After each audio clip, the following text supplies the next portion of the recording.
Good day mga ka-stroke. Ayan.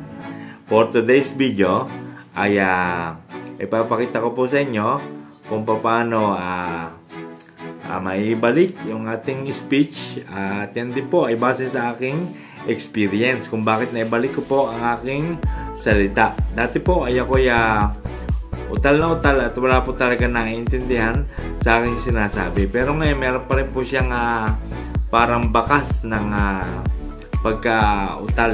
Ayan. So, may naiwanan pa po siya mga letra. So, ipapakita ko po ang mga ginawa ko pong exercises. So, samahan nyo ako hanggang sa uli.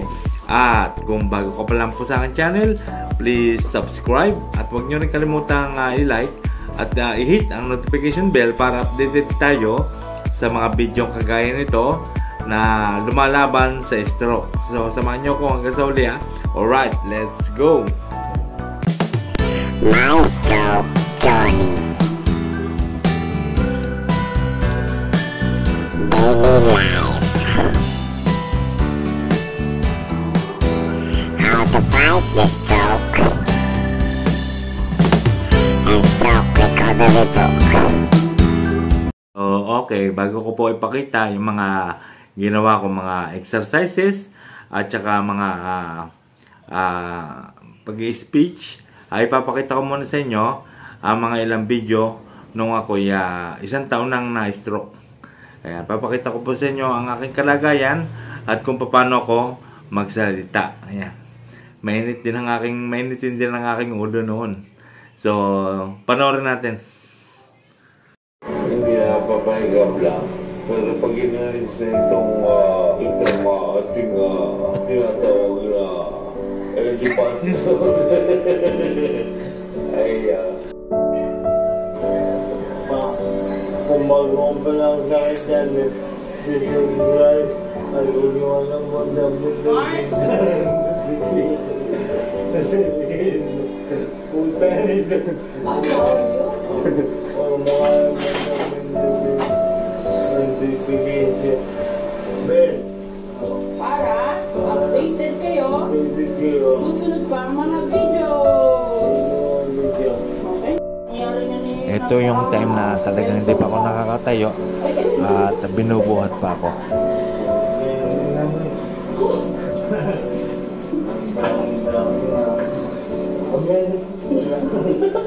Napakabigat ko po noon at talagang ayan po ang aking mag-ina ang bumubuhat sa akin. Ayan. Talagang hindi ako makatayo dyan.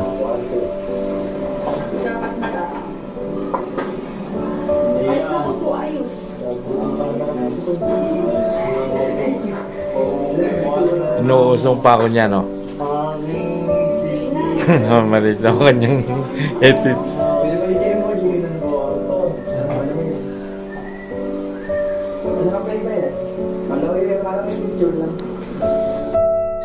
Lantang gulay ako noon dyan, mga ka-stroke. At saka talagang pinipilit ko pa rin maging masaya sa kabila ng nangyaring ito.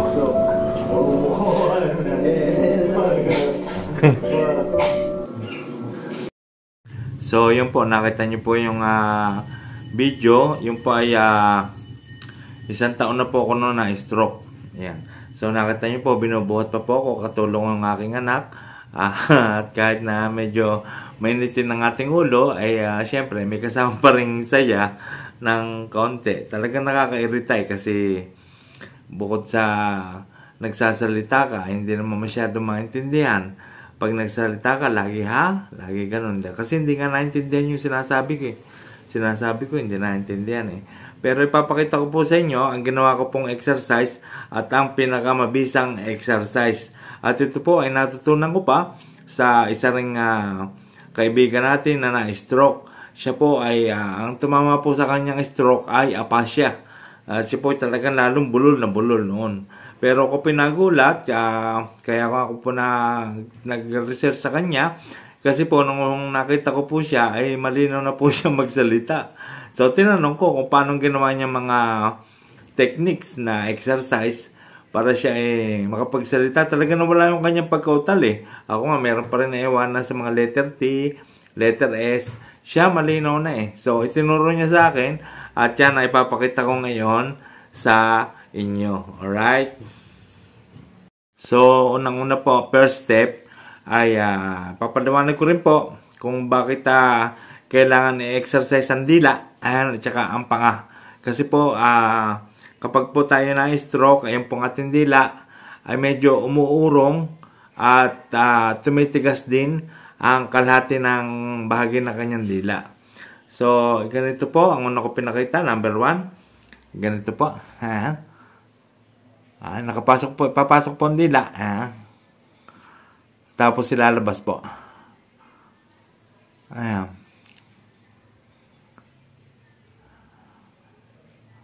Pwede po rin niyang 10 times na repetition para at tapos 3 sets. Ayan. Ganito po. For example, 5 gagawin kong 5. For example,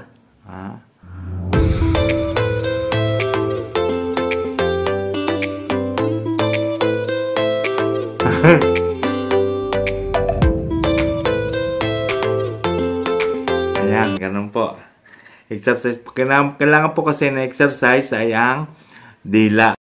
Sunod po, second step po, ay side to side. Ayan, side to side. Ayan. Parang ganito po.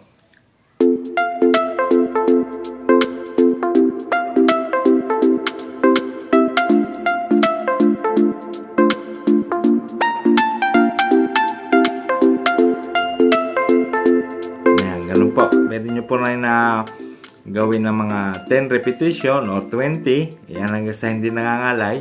Tapos ilalabas nyo po yung talagang pinaka malakas na labas ng dila. Yung todo nyo.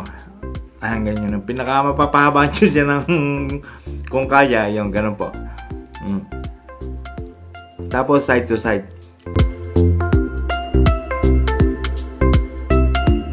Ayan, ganun po.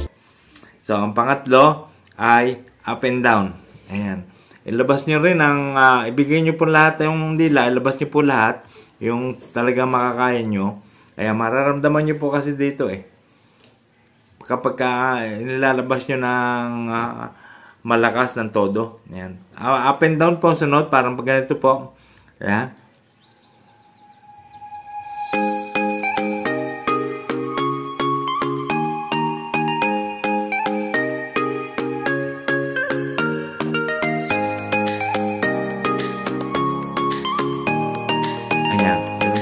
Po siyang 20 repetition kung kaya. Kung hindi pa man kaya ay 5 to 10. Yan po ang gawin nyo. At yan po ay napakabisa sa pagsasalita. Kailangan kasi ma-exercise ang dila. Yan. At ang sunod po papakita ko ay ang pinagbabawal na technique. At ito po ay natutunan ko sa isang tao na na-stroke siya. At ang kanyang tumama sa kanyang stroke ay aphasia pa. Ayan, mas bulol na bulol siya kaysa sa akin. Ako po isang taon na po ako noon na bago pa ako naka-recover, ay siya rin po ay ganun din, pilay din. Pero yung pong kanyang pagsasalita ay napakalinaw na. Talagang parang hindi siya na-stroke. So, ipapakita ko po sa inyo So, ito na po yon. Ayan, meron po tayong unan. Ano pa gagawin natin sa unan? Ayan. So, especially kung nakahiga kayo at kayo po nakakadapa na, ay ito po napakagandang para mabawi ang inyong salita. Ayan, ito po. Unan. Ayan, isusubsub ang gagawin po natin. Isusubsub natin ang ating mukha sa unan. Pero yung ilong naman po natin, syempre may space na ganyan. Ayan. Para tayo ay nakakahinga, may space ang ilong. Ayan. Huwag natin isusubsub lahat kasi tayo ay mamamatay. Ayan. Baka di tayo makahinga. So, ganito po ang gagawin. Ayan. Ito po ay talagang hindi po nila ito tinuturo.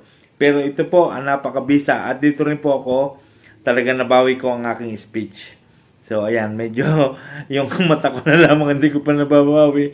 Ako po naduduling pa rin. So, ito po. Ayan. Ganito po. Ayan.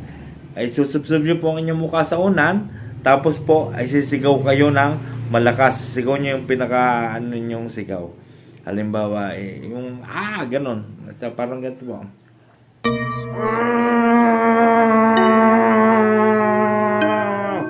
Ayun po, habaan nyo kung kung gaano kahaba ang inyong hininga, ganun din po kahaba ang inyong sigaw. Parang sustain. Sustain po ba ang boses? Ayan. Ganyan nakalabas ang ilong kasi pagka nakasubsob lahat, talaga mahirap huminga eh. Ayan. Hihinga muna na malalim.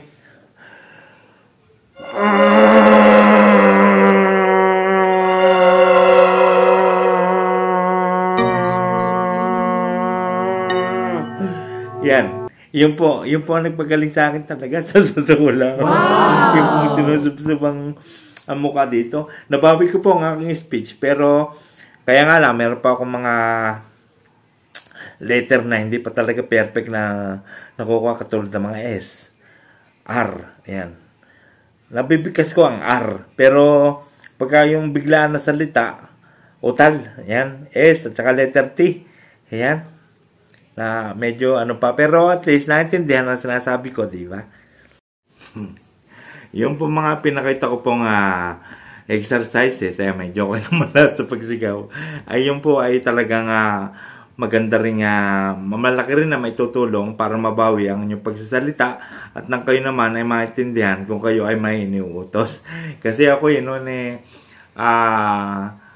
halos nung 1 year o wala pang 1 year, talagang wala naintindihan sa sinasabi ko. Pero nung medyo 1 year naman, medyo nakakabigkas na ako ng mga salita. Yun.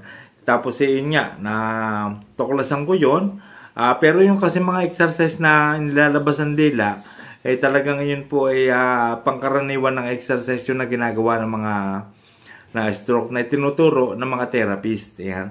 Pero yung pong pagsigaw sa unan, ayan po ay ini-reveal ko na rin sa inyo kasi para po makakatulong. Kasi po yun po ay talagang base sa aking experience ay talagang nararamdaman ko na yun talaga ang nagpabalik ng aking salita. Ayan. So, yung pong sa unan. So, yun po ay maganda natin gawin pagkagising po sa umaga. Kahit nakahiga pa, pwede po natin gawin yan. Kung makakadapa na kayo, ayan, isubsob nyo ang inyong pagmumuka sa unan. Ayan, tapos sumiko po kayo. Hindi naman yun masyadong, hindi naman malakas yun hindi makakabulahaw yun Kasi nga, may silencer ng unan.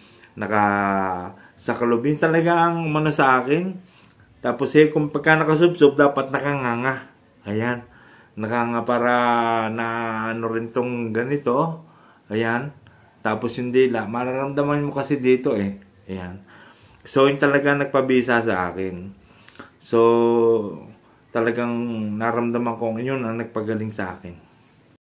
Tapos, ang isa pang magandang exercises dyan ay yung may binabasa ka. Tapos, malakas mo siyang babasahin na binibigkas mo siya. Ayan, halimbawa ay magbasa ka ng Bible, yung mga verses. Bigkasin mo siya ng malakas na binabasa mo. Ayan, halimbawa sa Tagalog muna kasi mahirap ang English Kasi talagang mas nakakabulol pagka English.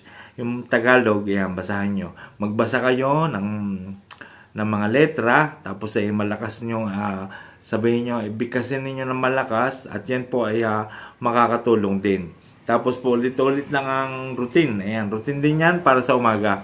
Pagka nakahiga ka, ayan, ganyan lang gawin mo. Tapos saka mag-exercise naman sa pangkatawan naman, kung sa kamay. Ayan.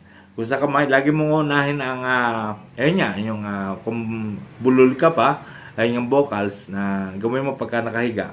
Tapos ang exercise, unahin mo ang kamay at ang daliri kasi naiiwanan yan Tsaka ang kamay kasi nagagamit, madalas magamit sa lahat ng bagay. Gamit na gamit siya. Kaya akong inuna ko, kamay. Ayan. Kaya medyo malakas ng aking kamay. At yung mga aking speech ay medyo umokay na din. At naiintindihan din naman ang aking sinasabi. Ayan. Dahil isa pa, inalis ko rin ang huwag nyo isasabay sa init ng ulo. Ayan. Parang katulad nung napanood nyo nung ako na-stroke na pinanood nyo sa aking videos. Ay ako po ay talagang hindi rin po ako nagpapakita sa kanila nang ako medyo mainit ang ulo. Kung minsan lagi akong kunot ang ulo, palamura. Ganun ako dati. Pero nagmumura ako, hindi naman masyadong naiintindihan. Ayan. Kasi nga, galit na galit din ako sa sarili ko noon. Lalo pagka nag-iisa ako sa sa kwarto, ako kaya pagka wala nakakakita, umiiyak din ako. Pirmi na ako naiyak. Tapos ginaganyan ko ang kamay ko, ginaganyan ko. Pinapalo ko pati pa kasi wala. Paralyzed siya. Parang inisip ko na wala na akong pag-asa. Ganun ako lagi. Tapos may naririnig pa ako sa mga kagaya ng TikTok at saka sa napapanood ko rin sa YouTube na yung parang pagka na-stroke ka, talagang wala na ang iyong paralyzed ka na. Ayan. So, pero may napapanood din naman ako na nagbibigay din ng pag-asa na ako'y nabubuhayan. Yan, katulad ng video ito na ibinabahagi ko sa inyo para magkaroon kayo ng pag-asa at huwag ka ma-stress, huwag ma-depress. Ayan, may pag-asa pa talaga At doon, napanood ko yun. Ayan. At saka, yun yan, kagaya ng mga nakaraang video ko na tinalakay natin na after 6 months, ganyan ka na palagi. Napanood ko po yun. Parang nakakawala rin ng pag-asa yun, di ba? Kasi nga, ganyan ka na. Ba't mag-exercise ka pa? Mali pala yun. Dapat pala, exercise ka ng exercise. At pati yung sa pagkabulol, yung pinakita kong sub-subunan. Yun, kahit pa ikaw gaano ka katagal na na-stroke, may balik mo yung speech. Pag nagtagal, magmumura ka pa Oo, talagang magpapasalamat ka sa unan. Oo, kasi yun napakabisa talaga. Yung pong lahat na nangyayari sa akin na mga ginagawa kong exercise ay talaga namang may naidulot na maganda para sa akin at nagagamit ko naman talaga kagaya ng paglakas ng kamay at pati paa. Bagamat ang paa ay medyo naiwan, at least nakakalakad ako at napupuntahan ko ang gusto kong paroonan kasi nakakalakad na ako Kaya nga lang, napakapangit pa nakakilakad. Halata mo na stroke. Pero ngayon parang rayuma lang, parang ganun. Napilay sa rayuma. At least unti-unti na rin naibalik. Po mga nangyayari sa akin ay sineshare ko naman sa inyo para mangyayari rin sa inyo at kayo rin lumakas din. Kahit hindi man siya 100% o totally perfect na naibalik sa dati, at least nagagamit ninyo ng maganda. Nagagamit nyo na. Nakakalakad kayo, pwede nyo puntahan ang gusto nyo paroonan na kahit dahan-dahan lamang, kahit mabagal. Ayan. At ito rin po ang masasabi ko sa inyo. Gusto ko rin pong sabihin sa inyo na talaga pong yan, lahat po ng ating ginagawa ngayon ay kailangan po lang talaga ng tiyaga at wag po tayong maiinip. Kasi po nung una, ganyan din po ako Sabi ko sa sarili ko, exercise ako ng exercise. Lahat ng mga nahihirapan lamang ako, lahat ng paghihirap ko parang wala nangyayari. Pero yon habang tumatagal ay ikaw na mismo makakatuklas Makikita mo biglang gumalaw, biglang gagalaw ng mabilis ang iyong kamay, bigla mo siya maidampot especially kung kanan ka. Tapos kanan ang tinamaan sa iyo, ay akala mo ikaw ay kaliwa na. Tapos habang tumatagal na ginagawa mong exercise, ay gumagana siya, nagana. Kasi ikukuman na siya ng utak. Yan. Habang kasi tumatagal na ina-exercise mo, nabibigyan siya ng lakas at ikaw na po ang mag-a-adjust ng movement ng iyong tinamaan ng stroke. Yan. Kung halimbawa sa mga pagdampot, halimbawa remote control, kanan, tulad nito, kiss ng salmain, mabilis mo na siya na idadampot at automatic nga magagamit mo kasi nga especially kanan ka. Ayan. Yan po masasabi ko sa inyo, wag ako talagang tiyaga lamang at wag ka mainip. Ayan, tsaka lagi mong iisipin na napakalaki ng pag-asa natin. May pag-asa pa kasi nga buhay pa nga. Ayan, yan sasabihin ko sa inyo. Huwag natin isipin na ang stroke ay parang isang pag nagkaroon ka ng ganitong sakit ay parang ikaw ay lumpo na, wala ka ng pakinabang. Ayan, kasi pagka inisip mo nang inisip na ganon, nakaka-depression, nakaka-stress. Ayan, tsaka mali po yun. Pagka inisip mo na inisip na ganyan, pwede po natin yan labanan. Kaya kailangan din natin ng tapang sa dibdib para harapin ang sitwasyon natin ito. Kailangan tayong maging matapang at kailangan natin maging matatag.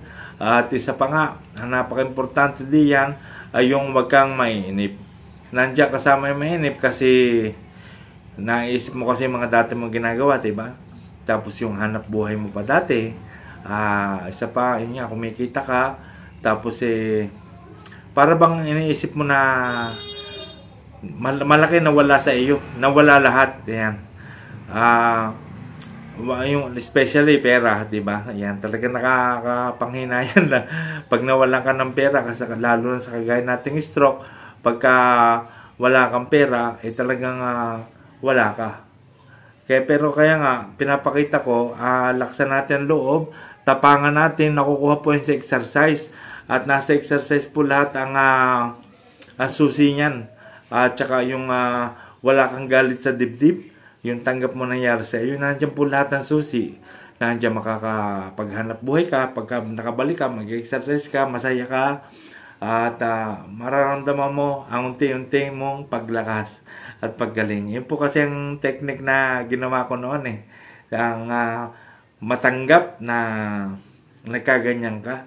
Ayan, kalimutan mo yung mga dati mong ginagawa. Isipin mo yung panibago na magagawa, meron kang gagawing iba. Meron kang mas magandang gagawin kaysa dati mong ginagawa. Ayan. At saka, babaguhin na natin ang ating lifestyle. Ayan. Para sa bagong pag-ikot ng ating mundo, baguhin natin yon. Kaya nga, isinashare ko sa inyo itong aking experience. Kasi, paano ko naman hindi kayo makakapa kasi alam ko ang inyong pinagdadaanan. Alam ko ang inyong nararamdaman. Napakasakit, diba? At saka isa pa, lagi nating iniisip nga yung nangyayari sa atin. Malaki na wala. Ayan. Pero pag iniisip mo yun lang iniisip, talo ka. Kailangan lumabang ka nga. Lumabang ka. Kailangan mo na meron ka mapapaglibangan. Ayan. Habang ikaw ay unti-unting lumalakas, mag-isip ka ng iyong mapapaglibangan. Kagaya nga ng mga maraming bagay na mapapaglibangan, kagaya ng mga pagtatanim, meron ka pa namang isang bagay ng katawan na malakas. Kailangan hindi lahat ay doon umiinog ang iyong mundo sa pag-iisip mo na ikaw ay na-stroke. Lagi kang matamlay, malungkot. Ibig sabihin nun, nagpapatalo ka sa sinapit mong pagsubok. Nagpapatalo ka. Huwag kang iniisip mo lagi na nahulog ka sa balon na kalalim-lalim na napakadilim na akala mo hindi ka na makakalis doon. So, kailangan iisip din tayo ng paraan para makalabas doon. Ayan, para makarating tayo sa liwanag, para mapuntahan natin yung liwanag. Ayan, at saka isa pa, tanggapin natin na ito ay para tayong pinalo ng Diyos kasi meron din tayong ginagawa na hindi talaga tama. Ayan. So, baguhin na natin ang ating lifestyle. Kailangan maging masaya. Maghanap ka ng mapapaglibangan. At isa pa, kung ikaw ay bulol, sa kwarto ka lamang, practicein mo pagsasalita at gawin mo yung aking mga exercise na sinabi sa iyo, especially yung sa unan. Iyon po ang napaka-importante. Yan. Yung dila naman kasi maraming exercise yan. Pwede mong exercise sa asawa mo yan Di ba? Pagkagabi. Pwede mong exercise yun, dila. Kasi dila talaga kailangan lagi siyang gumagalaw dila rin para may balik mo ang iyong speech. Ako nga, bagamat ako'y nakakapagsalita ng maganda, hindi ko pa rin siya masasabing 100% na perfect. Kasi nga, tayo mga na-stroke na, maliban doon sa 6 months na maaga naka-recover, ay taas tayong mga nagtagal, masasabi kong hindi kumpleto ang ating galaw. Hindi siya 100% na bumalik sa dati. Pero at least kung ganun man, medyo mahina man siya, pero ang galaw niya ay nagagamit mo, ay makakapaghanap buhay ka basta gawin mo yung mga sinasabi ko sa inyo. Pinakikita ko mga exercise ay talagang yan na may dudulot na maganda. Ayan. At lagi ko po itong sasabihin sa inyo, lakasan natin ang loob. Always think positive. Ayan. Laging isipin natin, kaya natin to. Lalaban tayo. Ayan. Tayo mga na-stroke ay lalaban. Ayan. Yan lagi ang itanim natin sa isip. At wag niyong kakalimutan ito. Na tayo mga na-stroke ay palaging gagaling. Sa lakas at titigas. Ayan. So, yung pamalat na sinabi ko sa inyo ay inyo pong gawin at yun po ay totoo talaga. Ayan. So, kalaban lang talaga dyan, number 1, inip. Ayan. Huwag ka mainip. May kailangan magtiyaga ka. Ayan. Kung nahirapan ka, nakakatamad kasi nasasaktan ka lang, no pain, no gain niya. Gawin nyo yan. Laban lang ng laban. Labanan natin kahit gaano ka pa katagal na na-stroke. Kung hindi mo gagawin, lalo yung titigas, gusto ba na natin lang ganyan, babulol pa. So yun po ang ating gawin. Yan po muna ang ating pinakita sa video ito, at sana po ito ay makatulong po sa inyong lahat. Ayan, basta huwag nating alisin ang discipline at motivation. Ayan, at maniwala tayo sa ating sarili. Ayan. So, maraming salamat at mabuhay po lahat ng lumalaban sa stroke. Ayan, sana po lahat tayo ay pagpalain ng Diyos. Alright, I love you all.